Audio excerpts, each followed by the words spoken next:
ரகசிய உண்மைகள் சேனலை பார்த்து கொண்டிருக்கும் உங்கள் அனைவருக்கும் சுமதி ஸ்ரீயின் அன்பு வணக்கம். இந்த பகுதியில் நம்ம நிறைய பரிகார முறைகள், பரிகார தலங்கள், ஆன்மீக கேள்வி பதில்கள், ஆன்மீக சந்தேகங்கள், என்ன பிரச்சனைக்கு என்ன மாதிரி வழிபாடு பண்ணணும்னு தொடர்ந்து பார்த்துக்கிட்டு இருக்கோம்.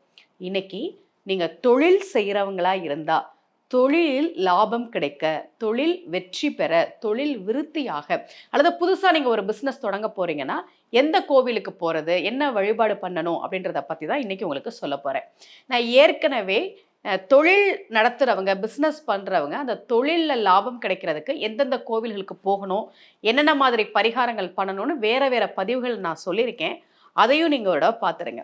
எங்கிட்ட ஜாதகம் பார்க்க வர தொழிலதிபர்கள், தொழில் செய்கிறவங்களாம் சொல்லுவாங்க, நல்லா போயிட்டு இருந்த பிஸ்னஸ்ஸு திடீர்னு அதில் வருமானமே இல்லை, வருமானம் வருதுன்றதுனால தான் நான் இன்னொரு பிரான்ச் தொடங்கினேன், இப்போ இன்வெஸ்ட் பண்ணி நான் மாட்டிக்கிட்டேன், என்கிட்ட நிறைய பேர் வேலை செஞ்சாங்க, இப்போ யாருமே இல்லை, நான் மட்டும் தனியாக இருக்கிறேன், பிஸ்னஸ் பண்ணி எனக்கு கடன் ஆயிடுச்சு, தொழிலில் என்ன பண்ணுறதுன்னு தெரியலை. இந்த மாதிரி ஜாதகம் பார்க்க வரும்போது நிறைய பேர் கேட்பாங்க, தொழில் பண்ணுற எல்லாருமே கேட்பாங்க, நான் தொழிலில் எனக்கு வெற்றி வேணும், தொழிலில் நான் ஜெயிக்கணும்னா என்ன பண்ணுறதுன்னு. அவங்களுடைய ஜாதகத்தை பார்த்து அதுக்கு ஏற்ற மாதிரி சில கோவில்களை நான் அவங்களுக்கு பரிந்துரை பண்ணியிருக்கேன்.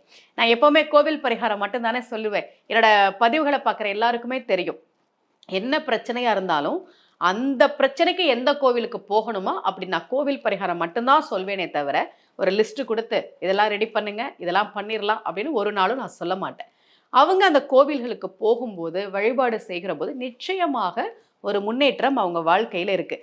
என்கிட்ட ஜாதகம் பார்த்த எல்லாருடைய பிரச்சனையும் தீர்ந்துச்சுன்னு நான் சொல்ல மாட்டேன். ஆனால் 90% பேருக்கு ஏதோ ஒரு வகையில் நான் சொன்ன கோவில்களுக்கு போய் ஒரு மாற்றம் நடந்திருக்கு. அதே மாதிரி தான் தொழில் செய்கிற யாராவது இந்த வீடியோவை பார்த்தீங்கன்னா இந்த வழிபாடும் பண்ணுங்க. தொழில் நல்லா போயிட்டுருக்கு, எனக்கு இன்னும் நிறைய வெற்றி வேணும், அல்லது தொழிலில் லாபமே இல்லை, தொழில் தொடங்கி நஷ்டமாயிட்டேன், நான் என்ன பண்ணுறதுன்னா, அவர்கள் சென்று வழிபாடு செய்ய வேண்டியது மதுரை மீனாட்சி அம்மன் கோவிலில் இருக்கக்கூடிய எல்லாம் வல்ல சித்தரை. மீனாட்சி அம்மன் கோவில் பற்றி நம்ம எல்லாருக்கும் தெரியும். அந்த கோவில் பற்றி நான் உங்களுக்கு வேறு வேறு பதிவுகளில் நான் சொல்லியிருக்கேன். திருமணம் நடைபெறுவதற்கு, புதன் தசை நடப்பவர்களுக்கு, தம்பதிகளுக்குள் ஒற்றுமை பெருகுவதற்கு, இப்படி நான் நிறைய வழிபாடுகளை மீனாட்சி அம்மன் கோவிலை வச்சு நான் உங்களுக்கு சொல்லியிருக்கேன். இது தொழிலில் வெற்றி அடையணும் அப்படின்னா, தொழிலில் ஜெயிக்கணும் அப்படின்னா, உங்கள் தசாபுத்தி எதாக இருந்தாலும் பரவாயில்ல. நான் எப்போவுமே சொல்லுவேன், ஆன்மீக சொற்பொழிவாளராக, கிரகங்கள் கடவுளுக்கு கட்டுப்பட்டவை. உங்க ஜாதகப்படி இப்போ கடனை ஏற்படுத்தக்கூடிய காலகட்டமாக இருந்தாலும், நஷ்டப்படணுன்ற நேரமாக இருந்தாலும், எவ்வளவு மோசமான தசை நடந்தாலும் அதற்குரிய தெய்வங்களை போய் நாம் வழிபாடு செய்கிற போது நிச்சயமாக ஒரு நல்ல முன்னேற்றம் கிடைக்கும். ஏன்? கிரகங்கள் எப்போதும் கடவுளுக்கு கட்டுப்படுது. சில ஜோதிடர்கள் என்ன சொல்லுவாங்க, ஜாதகத்தில் இப்படி இருந்தால் அதுதான் நடக்கும், கஷ்டம் வரும்னா வரும், அதெல்லாம் மாற்ற முடியாதுன்னு சொல்லுவாங்க. ஆனால் ஆன்மீக சொற்பொழிவாளராக நான் மக்களுக்கு வலியுறுத்தி சொல்வது, கிரகங்கள் கடவுளுக்கு கட்டுப்பட்டது. எவ்வளோதான் மோசமான சூழ்நிலையில் நீங்கள் இருந்தாலும் கடவுள்கிட்ட போய் நிற்கும் போது, ஒரு 2 சொட்டு கண்ணீர் விட்டு வேண்டும் போது கடவுள் நிச்சயமாக நமக்கு நல்லதை செய்வார். அதை மனசில் வச்சுக்கோங்க. அப்போது உங்களுக்கு இப்போ 6ஆம் அதிபதியோட தசை நடக்குது, அல்லது 8ஆம் அதிபதியோட தசை நடக்குது, அல்லது அவயோக தசை நடக்குது, நேரம் சரியில்லாமல் இருக்குது, அஷ்டம சனியாக இருக்குது, ஜென்ம சனியாக இருக்குது, என்ன நடந்தாலும் சரி, மதுரையில் மீனாட்சி அம்மன் கோவிலில் இருக்கக்கூடிய எல்லாம் வல்ல சித்தர் சந்நிதிக்கு போக. அதுவும் பொங்கல் அன்றைக்கு கல்யாணைக்கு கரும்பருத்திய படலம் இருக்கு திருவிளையாடல் புராணத்தில், அது அங்கே நடக்கும். கல்யாணைக்கு எல்லாம் வல்ல சித்தர் கரும்பு கொடுப்பார். பாண்டிய மன்னன் முன்னால, நீ எல்லாம் தெரிஞ்ச சித்தராமே, எங்க இந்த கல்யாணையே இந்த கரும்பை சாப்பிட வை பார்க்கலாம் என்று பாண்டிய மன்னன் கேட்க, அதே போல கல்யாணைக்கு சிவபெருமான் சித்தராக கரும்பு சாப்பிட வைத்தது திருவிளையாடல் புராணத்துல பரஞ்சோதி முனிவர் எழுதியிருக்கிறார். அது ஒவ்வொரு வருஷமும் மீனாட்சி அம்மன் கோவில்ல பொங்கல் சமயத்துல அந்த வைபவம் நடக்கும்.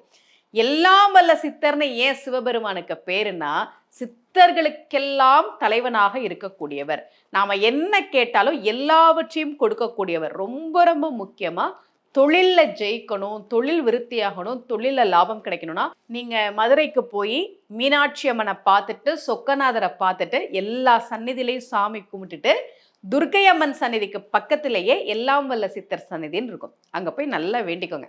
அந்த சித்தருக்கு பூக்கூடாரம் போட்டு வேண்டுதல் அப்படின்ற ஒரு முறை இருக்குது. நீங்கள் கோவிலில் கேளுங்க, அதை உங்களுக்கு சொல்லுவாங்க. அப்படி நம்ம பூக்கூடாரம் போட்டு வேண்டிக்கலாம். அல்லது நான் உன்கிட்ட ஒரு கோரிக்கை வச்சிருக்கேன். தொழில்ல எனக்கு லாபம் வேணும். நீ லாபத்த குடு. அதுக்கப்புறம் நான் வந்து என்னுடைய வேண்டுதல நேர்த்திக்கடனா நிறைவேற்றுகிறேன் என்று கூட நீங்கள் வேண்டிட்டு வரலாம். பூக்கூடாரம் போட்டு நேர்த்திக்கடன் செலுத்துவது என்பது எல்லாம் வல்ல சித்தர் சந்நிதியில ரொம்ப பிரபலம்.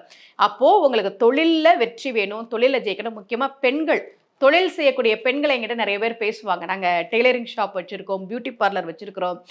நான் நிறைய இந்த சமையல் பொடிலாம் நான் தயாரிச்சு விக்கிறேன். எனக்கு இன்னும் லாபம் வேணும். எனக்கு தொழில்ல ஒரு வெற்றி வேணும். எனக்கு நிறைய போட்டியாளர்கள் இருக்கிறாங்க.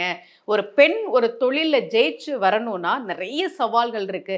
இவங்கள மீறி தான் நான் வளர வேண்டியிருக்கு. இப்படி நிறைய பெண்கள் என்கிட்ட பேசுவாங்க. ஜாதகம் பார்க்க வரும்போது. அது மாதிரி பெண்களும் கூட எல்லாம் வல்ல சித்தர் சந்நிதிக்கு போய் வழிபாடு செய்கிற போது ஏன்னா நான் நிறைய தொழிலதிபர்கள அங்க சொல்லியிருக்கேன். போய் அவங்களுடைய பிரச்சனை தீர்ந்து ஓரளவுக்கு அவங்க சமாளிச்சு வந்திருக்கிறாங்க. எவ்வளவு மோசமான சூழ்நிலையாக இருந்தாலும். அதனால எல்லாம் வல்ல சித்தர் சந்நிதிக்கு போய் வழிபாடு செய்யுங்கள். நிச்சயமாக தொழிலில் ஒரு முன்னேற்றம் வரும். இதே போல ஒரு பரிகார முறையோடு மீண்டும் உங்கள் அனைவரையும் சந்திக்கிறேன். அனைவருக்கும் அன்புடன் சுமதி ஸ்ரீ.